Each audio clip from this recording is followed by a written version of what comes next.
Hi, good day po. Sa mga nagtatanong kung paano po magpa-online appointment sa Adventist Hospital para sa OB/GYN, sundan nyo na lang po ito. Search nyo po sa Chrome, Adventist Hospital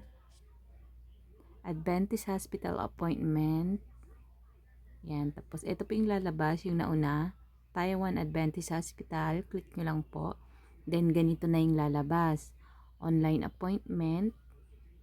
Bago po yan is hahanap muna kayo kung saang department kayo pupunta. So, pupunta tayo sa OB/GYN, hahanapin po natin yon. Yan. Ito po siya. Yung nasa unahan.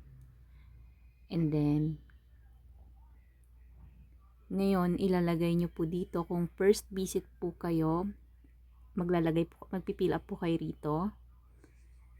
Bago po yan, meron pa po kayong pipill up and after nyan. May lalabas po yan dyan kapag first timer kayo. Ayan. Ito naman yung follow up na. Dito naman kayo. If ever na nakapunta na kayo, ito naman yan. And then, maghahanap po kayo ng doktor, kung sinong doktor nyo.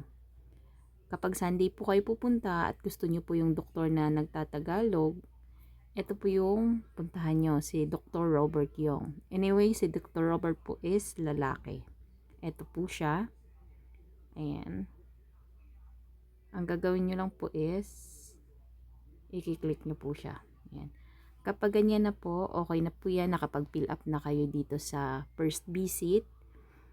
Nakahanap na kayo ng doktor, ng date, kung kailan nyo gusto at kung sinong doktor. Diretso na po kayo dito sa baba. Ayan. And then, registered na lang po. Pagkatapos po niyan, mag-registered, screenshot nyo na lang po yung lalabas.